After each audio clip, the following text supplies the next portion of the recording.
Dragon Guide. We're going to go over all the different aspects of the character, Druid, and the Ascendancy Shaman. So the first thing we're going to start with is the passive tree. In the passive tree, if you manage to unlock your 8 Ascendancy, the first one I would go for is Sacred Flow. This allows you to have empty charm slots converted into 40 spirit each. This helps you gain many spirit gem skills, which are passive skills that are constantly active. As you can see here, I have a lot of spirit being used in gems. 100, 220, 250, and 280 spirit. We'll get back to those in just a moment. The next ascendancy I would grab after that is Turning of the Seasons. This will allow enemies to have exposure when in your presence. You also gain 10% damage as extra damage of any random element type. After that, I would grab Reactive Growth, which will make you take less damage and give you the adaptation of the different elements, 10% less damage, plus the adaptation of 10% on top of that of each time you get hit by that element. Finally, when you get your 8th, go for the same row but up to Avatar of Evolution. This is going to add damage reduction on top of that. The adaptations now have a duration of 5 seconds and can stack. You also have double adaptation effect, including additional effects such as 5% of your physical is now taken as fire, cold, and lightning. That's a total of 15% physical converted into elements. And because you have double adaptation, down here, the 20% now turns into 30%. So you effectively have 15% of your physical damage going into a 30% reduced elemental area of damage reduction. In the skill tree, we're coming out to the bottom but staying one row up and going into spell and attack damage. We're going to follow spell and attack damage to the left and grab Guardians of the Wild. We're going to follow this and grab the life regen. This will be important later. It has to do with energy shield. And we're going straight into the skill speed when shapeshifted, critical hit when shapeshifted. And we're going to start by going down to the left here. Grab whatever you need, strength, dexterity, intelligence, to make your gems work. As you go down, grabbing your different stats, you're going to cut left here and go up and grab shapeshifting damage. In here, it's also going to give you shapeshifting skill speed and damage penetration by elements. Coming back down, going to the left, you're going to go ahead and grab physical damage increase. And then slightly to the left and up of that, some rage on hit. And the true purpose is to get the 12 maximum rage when shapeshifted. Coming down now below that, you're going to go ahead and grab the armor break. Grab the breakage. This breaks 60% of armor, 10% chance to defend with 200% of your own armor. Then heading down and slightly to the right here, cut up for the final area of this part of the board and grab your stun build-up. This is very important when fighting bosses. And also, Shattering Blow, break 50% of armor on heavy stunning an enemy. Coming back up and then going straight to the left here, you're going to grab your jewel socket, put whatever you have that's best in there for the moment, and then come down here and grab yourself some area of effect on attacks. Here comes a really important one. Strikes deal splash damage. Now, strikes is everything that is a strike. A strike is a melee attack that directly hits with weapons or body parts. Slam attacks do not count as strikes, But guess what does? Rend, the Wyvern's regular attack, which is one of your number one moves that you're going to use that does not cost any magic. Coming back over here, going up, you're going to grab your attack damage, your attack speed, and then attack speed while enemies are close to you, increased per enemy by 3%. That's called viciousness. Grab the ones on the top here up to personal touch, but don't grab the one in the middle. Personal touch is more attack damage and immobilization buildup. We're going to go ahead and come up here next and grab your channeling damage and speed. This is good for your oil breath. Focus channeling is good for your stun threshold while channeling oil breath. Going to the left here, you got your shape-shifting attack damage. You're going to go ahead and grab your shape-shifting stun build-up.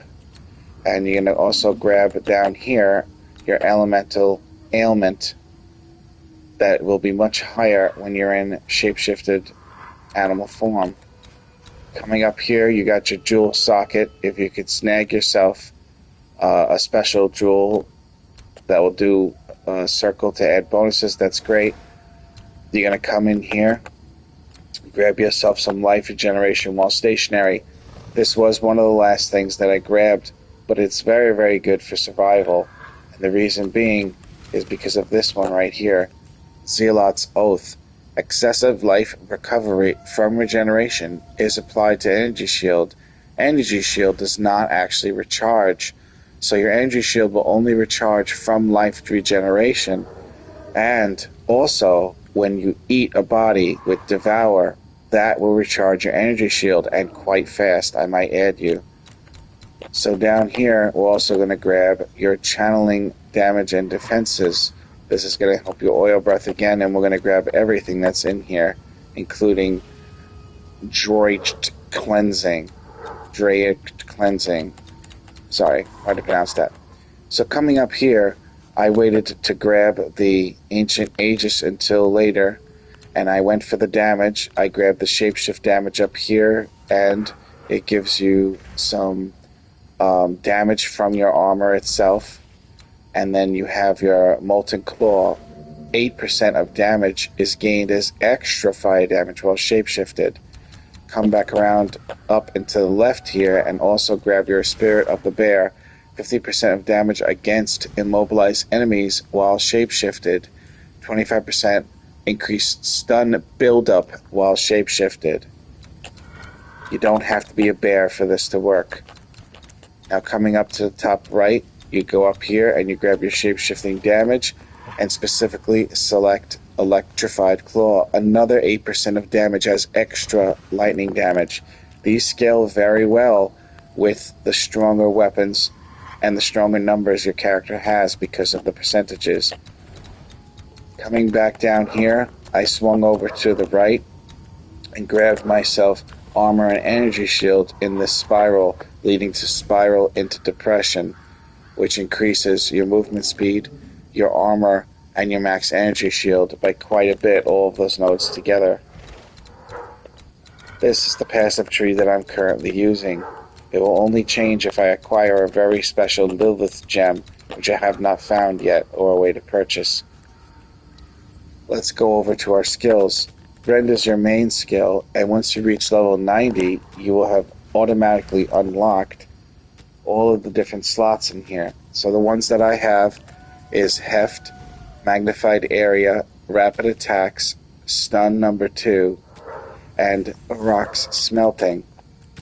Down in Oil Barrage, I have Burgeon 2, Multi-Shot 2, Rage Forged 2, and Rapid Attacks 2. Then in Flame Breath, I'm using Rapid Attacks 2, Mobility, Fiery Death, and Element Armament 2. In Wing Blast, I have Armor Explosion, Impact Shocked Wave, Rapid Attacks 2, Magnified Area. Then Devour gets Thrill of the Kill, Rapid Attacks 2, Empowering Sparks 2, and I use Charge Perfusion, although you could also use Unholy Descent. However, I find that the range of your Devourer is constantly on PlayStation selecting the nearest corpse, which is not far enough to create the consecrated ground. And since it doesn't happen 90% of the time, it felt like it wasn't being used enough for me to justify it being there. So I put Charge Perfusion, number 2. This way I can gain an extra power charge if I don't consume 3 corpses at the same time, which you can do if they're in the same area, but also the small chance of gaining an endurance charge and or a frenzy charge. Then we have Herald of Thunder with Living Lightning number 2, Concentrated Area to make it stronger, and Armor Explosion. Then we have Herald of Ash with Magnified Area 2, Prolonged Duration for the actual ignite of it, and Precision 2. We have Pounce with Holy Descent, Magnified Area 2, Momentum, and Armor Explosion. Pounce, even with a close enemy, always casts Holy Descent and slams Consecrated Ground on the ground, which helps you regen your character's energy shield. Eternal Rage we got next, and that one is Permanent Rage. It will increase your rage 3.5 per second, and you will never have to worry about not having rage again, technically. Scavenging Plate is another one I'm using here, and I have Prolonged Duration on that with Vitality number 2, which is life per second. Very good for getting the energy shield back up as well. I also added my own move here that's not on the original build, which is Bark Skin. I found that my armor was not high enough, and this did a really good job at making it much higher. What happens is when you get hit with Bark Skin, the amount of energy shield that gets taken away gets converted into your total armor, so you can have up to double the armor that you have. The supported skill has Prolonged Duration 2 in it as well, so it lasts longer. Over here, my armor is at 53% damage reduction, so I'll effectively be able to go to the cap with Bark Skin by it adding enough armor to my 4,000 to equal 8,000 as they're hitting my energy shield down. The gear that I'm using on my character, all of the pieces have armor and energy shield on them. You're going to want to have your resistances capped out. I was able to get mine to 75 for each one, including Chaos resistance. You're also going to want to make sure you qualify for your skill gems and your support gems on your Dexterity, Intelligence, Strength. As you can see, the 3 of them are quite close to equal, 83, 93, and 104. That's because the character does require a high amount of each one of these to use all of its different stuff. So each of the pieces of armor have what I need in order to make it work on there. The chest has the 51 spirit to keep all of my stuff going for my passive abilities from the spirit abilities. I tried to get maximum life on everything and the resistances to make the cap. Same thing on the boots. The movement speed is very fun to use, but not 100% important since you can sprint carefully in the game now. Again, with a huge amount of stun threshold in case I get hit, it takes a little bit more to stun me. And that armor and energy shield, very important. On the belt, I'm also using it for my resistances and a little bit of max health there. Well, a lot. 162 is pretty good. On the gloves, I did manage to get a pair that had attack speed on them, which is very good. And also, 16% of armor also applies to elemental damage. Although that could be a lot higher, I did sacrifice that number for a pair that had attack speed on it. Also with the high amount of life and a little bit of resistances just to make sure I'm capping off what I got. On my rings, it's good to have damage increase if you can, but if not, more importantly, getting those resistances capped is very difficult towards the end of the game. You may have to sacrifice some damage on your jewelry to do that. I needed the additional skill slot for Bark Skin, so I ended up using this unset ring that gives you an additional skill slot so you can have more different abilities. This one's got cold damage on it, and although I don't personally do a ton of cold damage, that will change once I get that Lilith gem. Over here we got our cast resistance being maxed out, core resistance, and max life. You're not going to really need these jewelries to have too much extra damage on them, considering the character is a massive, massive damage powerhouse by itself. Over here we have our lightning cast resistance getting capped up there. We have our qualifying strength that we needed, that was very important. And coming over to my new weapon that I just purchased yesterday, I got this one on purpose because it has incredibly high attack speed at 1.85 per second. It also has a really high damage per second on it. It doesn't have any elemental damage on it, but this character, remember, converts physical damage over to elements, so 250 to 493 converted over actually ends up being very, very good. It also has a very important feature, which is 79% increased stun buildup. This is insanely important for bosses. You want them to get stunned so you can oil barrage them instantly to death with your lightning oil barrage. When you stun an enemy with the ability known as Wing Blast, you automatically get 3 power charges. This allows you to hold down Oil Barrage, which is now empowered with lightning, and burn down almost any enemy in this game, all bosses included. Flame Breath gets used in certain situations where you want to light an oil barrage on fire that is not empowered by the power charge. Flame Breath is also very powerful, but I find it to be a little bit clunky, and it doesn't burn the enemy down quite as fast as Oil Barrage, even though the damage per second on Flame Breath is listed at 107, and this one is 1/10 the amount at 10,000. Oil Barrage still feels stronger. Hard to explain, but it does. Now, we're going to go ahead and see the character in action. I finally made it to level 90, and just changed this weapon, so I haven't seen it in action yet. Let's take a look.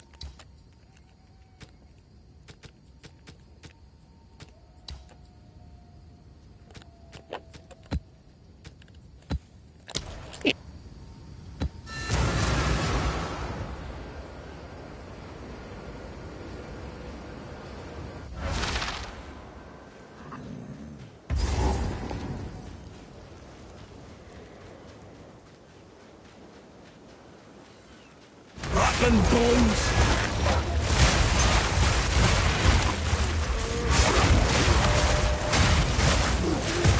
Tiny muck name for that!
Can't carry anymore.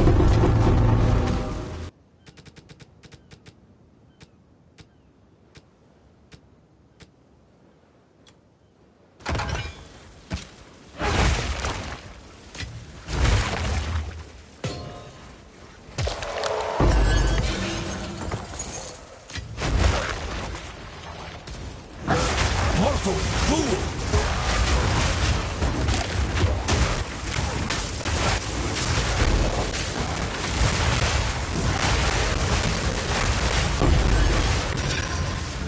I'll tidy this up.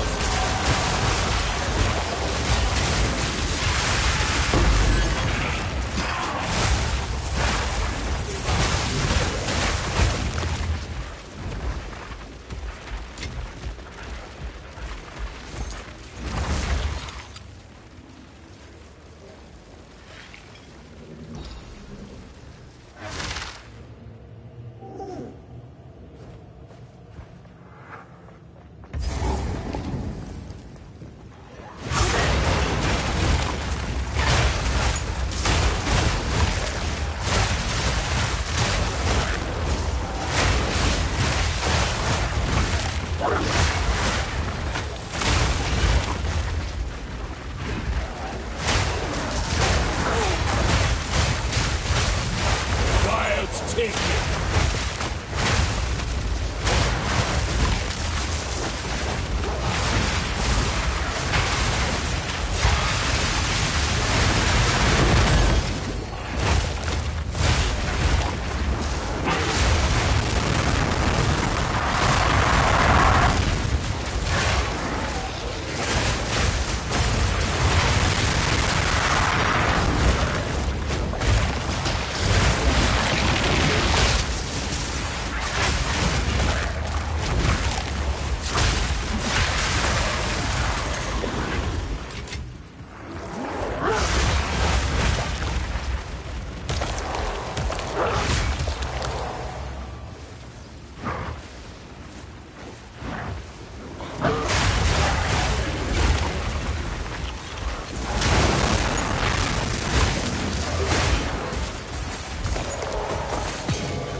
I need more time for that!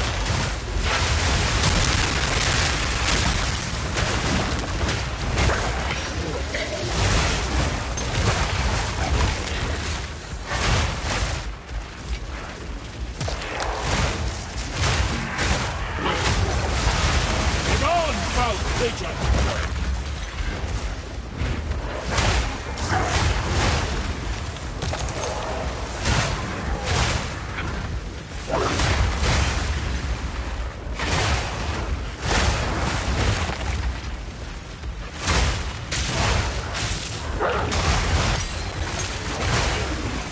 I'm not ready yet.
Nature takes what's old.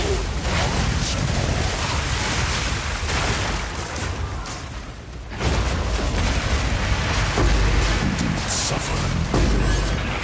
We thrive.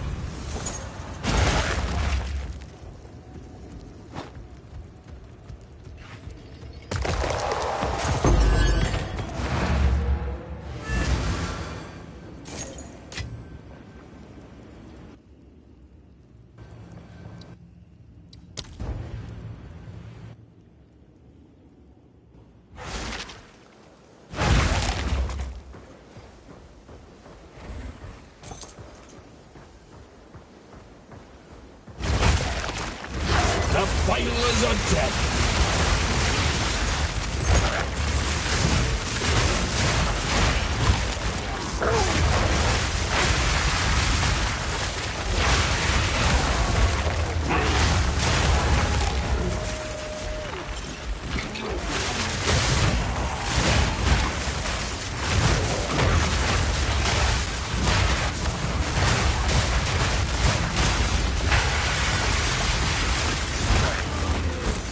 So it has come to this.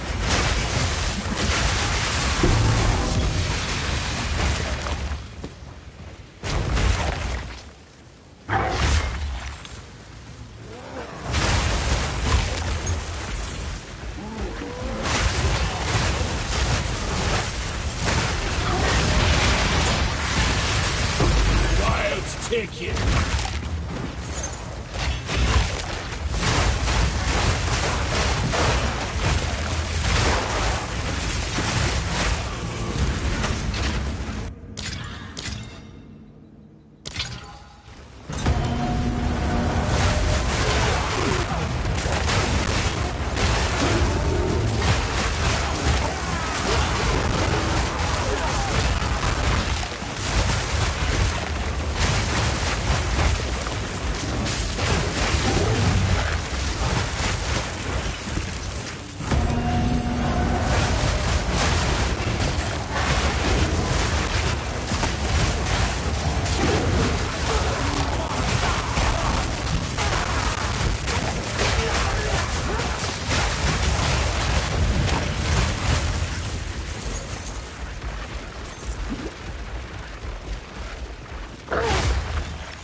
None may leave this accursed island.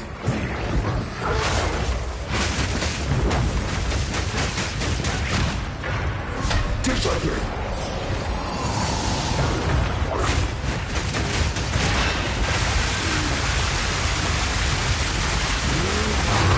Do not!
Cannot trust a stone to stay still here. Behold my glory, and be awed.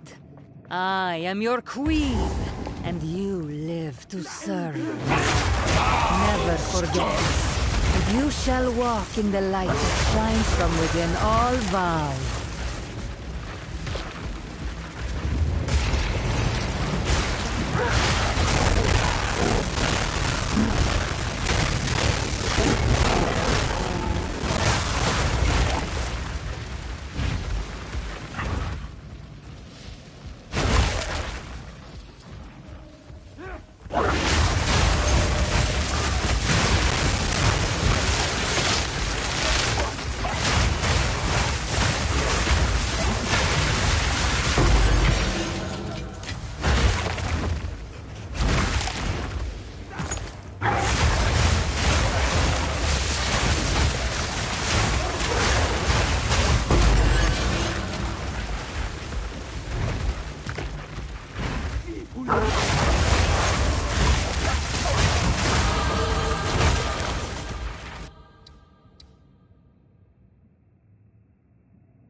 I'll take it.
Ancient life!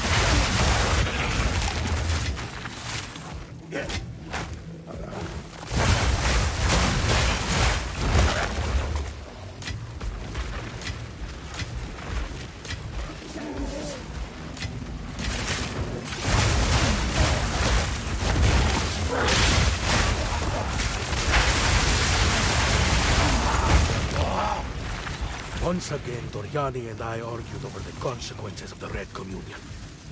I believe he is moving against the Queen. I would inform her.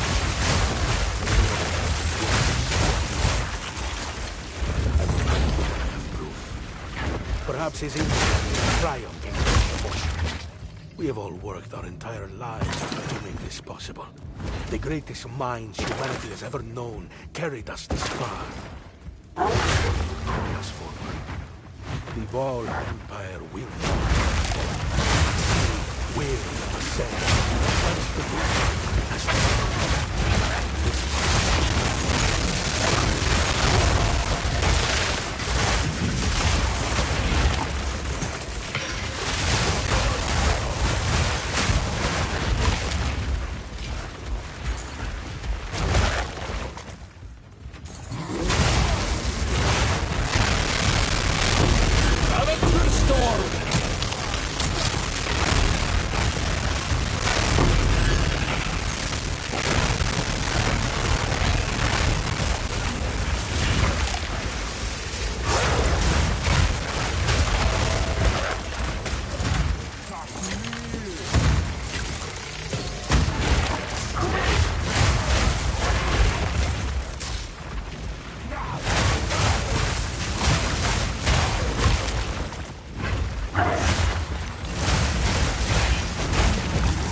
Ultra Bukta!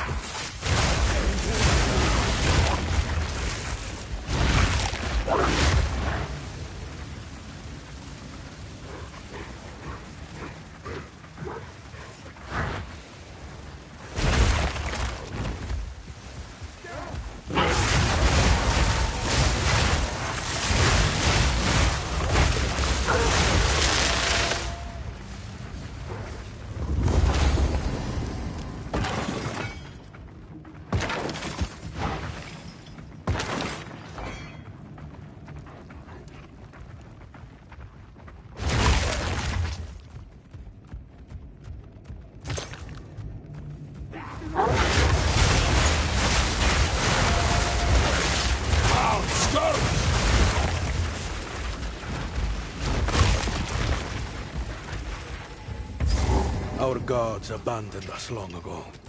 Now, we live in a forsaken time, in a world gone mad. Atsiri is a capricious queen, prone to using her power to randomly punish or reward those who dare come to her.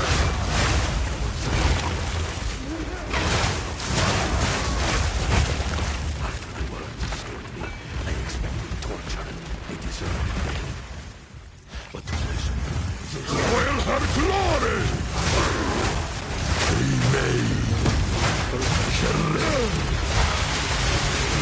not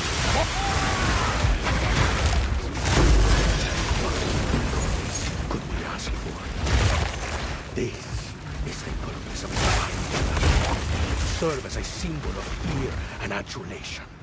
Was it giving you up for your adoration? Or casting you down for your insolence?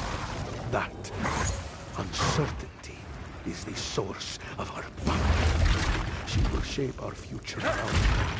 She is the hope of our people to stand against the ravages of time. The Empire will live on forever. A monolith, held strong as stone by the terror in our hearts.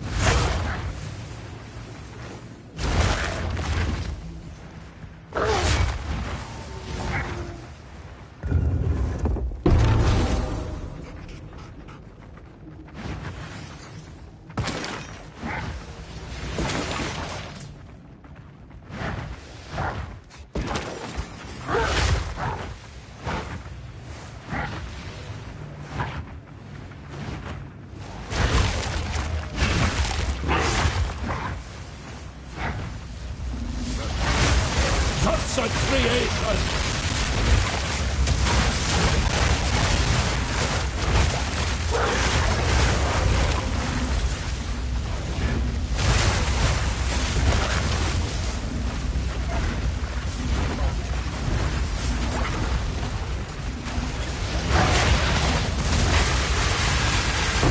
Wild take ya!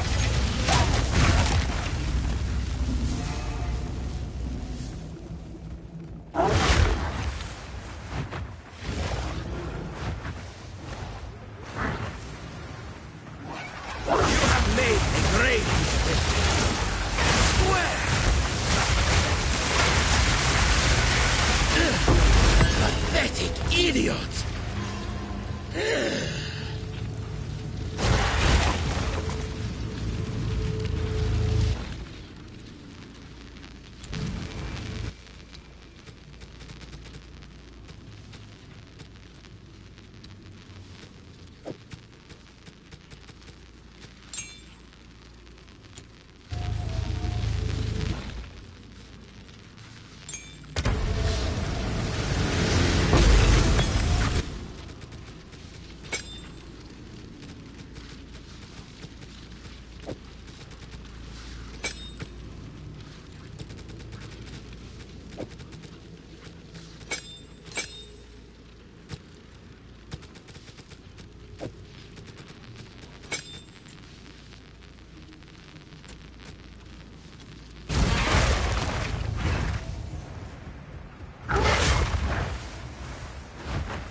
the storm!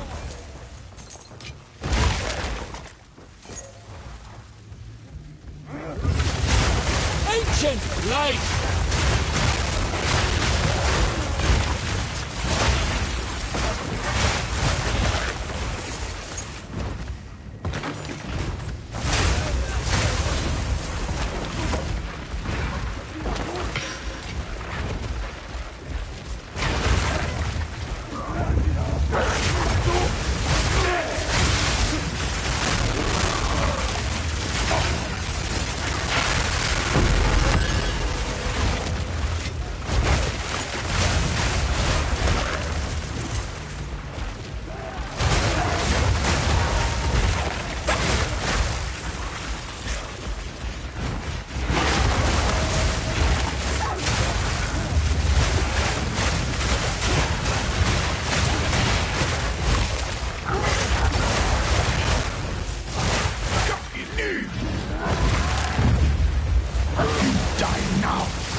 And there you have it, one Uber type, almost maxed out T15 map with an abyssal descent and the new area that came out with the season to give me a grand total of, I think, almost 4 bars of experience going into 91, which is a lot of experience at the end of the game. And no special bosses to experience on the area either. Yes. This is what we have available. I'll find a use for it.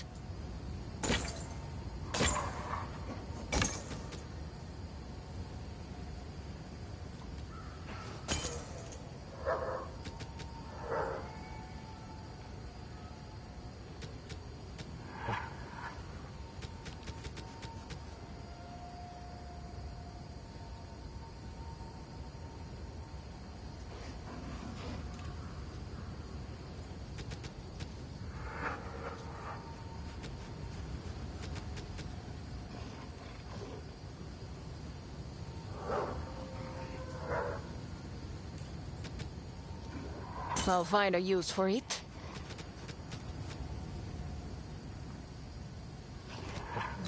Good fortune.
Speed.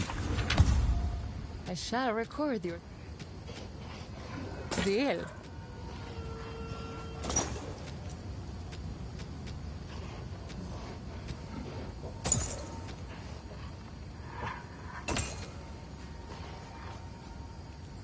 I'll take it.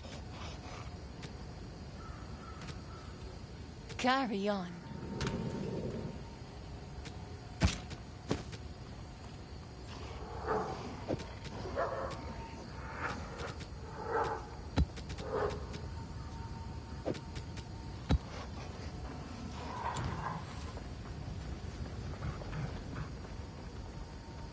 Thanks for watching, everybody. This has been the Worst Nightmare Dragon Guide.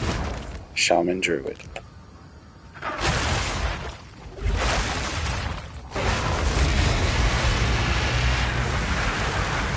Don't forget to Daenerys the shit out of those motherfuckers.